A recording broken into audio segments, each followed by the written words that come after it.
So it's the middle of winter, or I say it's middle of winter, it's January, which means it's winterish. It's been cold, it's been wet, it's been very windy, which means I haven't been able to get the drone out. Today and the last couple of days it's been quite clear, although we're expecting some snow. So I thought I've got the chance, I might as well get it out and have a play with it. One of the reasons also is I've eventually bought some filters for it. Now I say eventually, I've had the drone just under a year. And all my other drones, the Phantom I had filters on, the Mavic I had filters on, and I had filters on the Spark. Now, the Phantom had filters on it because, if you remember, you won't know unless you look right back at one of my videos for the Enchanted Forest, I managed to break one of the filters. I snapped it and scratched the lens at the same time. So I had to buy new filters for that one. The Spark had filters on it, which were a bit sticky, they're a bit fiddly things you had to stick to it. And the Mavic's got little screw-on ones, which are these. And the ones for the Mavics are really, really easy to put on because they're just like a little push on, they just push over. So I thought I need to get something really for the little Mini, because I'm using the Mini most of the time because the Mavic's not working, and to be fair, if it was working, there's very little or very few places you can use them now, which is why I haven't really been a rush to get it fixed. So filters for the Mini, they came in a box like this with a lot of Chinese writing on it. It came from Amazon actually. They're actually quite good. I didn't want to spend a fortune on them because half the time I probably won't use them. So you get a nice little plastic box to contain them in, which will go in with the drone itself. Inside you've got a lens cloth, which is quite nice, and little filters on a little thing. Now there's a space for 6. You only get 4. One of them's on the drone already, which is the circular polarizer. The others are things like a UV filter and then 2 ND filters. So they're quite small. The nice thing about these is they've got a little clip at the back. They just clip onto the camera, or they clip onto the gimbal, and then they stay on there, and they don't have to be glued on or stuck with something, because you just clip them off at the back and change them for the next one. So they're very, very easy to use because you just clip on, clip off. They're quite quick to change, which is a good thing, which is like Mavic quick to change. The Phantom was quick to change. The Spark wasn't, because the Spark ones were sort of stuck on, and it took you an age to try and change it if ever you wanted to take it off. It was a right pain in the backside. The one thing I found with the Mini, which is quite annoying really, because the Mini is designed as like a beginner starter drone, and one of the strange things is that the basic settings and the basic picture controls for it are really quite poor. The white balance never gets itself right. It's always slightly out or slightly wrong. You have to adjust it in manual mode and keep fiddling with it. And even the exposure and peaking of different light, like white areas and stuff like that.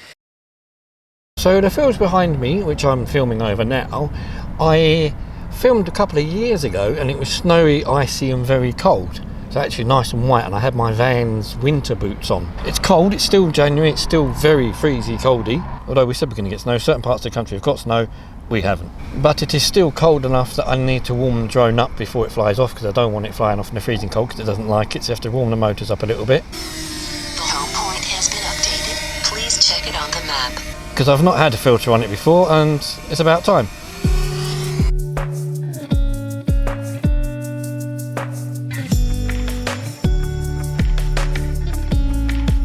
Now, another thing, if you've been watching some of my videos recently, I keep mentioning there's things I'm going to build, like a Lego and a camera. But if you've not watched the earlier videos, you won't know what I'm on about. So the camera is the constructor kit. My mum bought me this probably 6-7 years ago. It's a build-yourself SLR camera, and I've never got around to doing it. And I should, so I will. I'm looking at it today, and at some point, doesn't mean I'm building it today, but at some point I will put this thing together, because it's a 35mm camera you build yourself. And it's all little plastic parts that just sort of clip together like a kit. You don't even have to glue anything, it's just sort of clip it all together. There is a screwdriver to put some of it together, but that's basically the body of it. It's going to end up like a body like that, with a plastic camera. So yeah, I need to do this at some point very soon. Another thing that I've been talking about quite recently is things about memory stuff I had to put in a box in the loft to make my own memories of stuff that I've got. But I mean memories, it's like memories from stuff like school books when I was at school that I've still got, cards from the kids, cards from a girlfriend or ex-girlfriend that's not my girlfriend anymore. Those sort of things that are sort of memories that have kept over the years and just bunged them all over the place, and sort of they are arranged all around everywhere. I have got some of them in a box, the box is disorganised, I don't know what's in there, and I've got other bits of them sort of lying around here, there, drawers, bits of paper here, there and everywhere. And some of it I've even tried to scan with my little scanner to put into the computer. And I found a couple of bits. Again, the other day I found a picture here. Now this is from 1994. It hasn't got anything filled up at the top, but it was a guy on the underground. I was on the underground in London. I went to a course, and I was sitting on the train, and there was this guy sitting across from me, sort of just doodling something. I couldn't see what he was doing, so I just kept looking at me, and I think that's a bit strange. Why is he looking at me? I thought, oh, I'm not interested. It's not one of them things he's going to try and sell you something. So anyway, just as I was getting up to go out, this guy said, "Oh, hi, can I give you this?" I said, "Well, I'm not." He said, No, I don't want any money. Have this." And he gave me this picture. And I think it's really, really good. I've kept it for years. I think it's brilliant. He did it for the sake of it. He picked me out of everybody else on the train just to draw this picture, and I was quite pleased. So well impressed. So I'm scanning and keeping that. I also drew myself at one point, not very good, but I did draw. And one of the pictures I drew, a more basic one, again, I can scan it. It's going a bit frayed around the edges, a bit dark. So I thought if I scan it, I'll keep a digital record of it as well. And that was my picture of a dragon, which again, I will scan.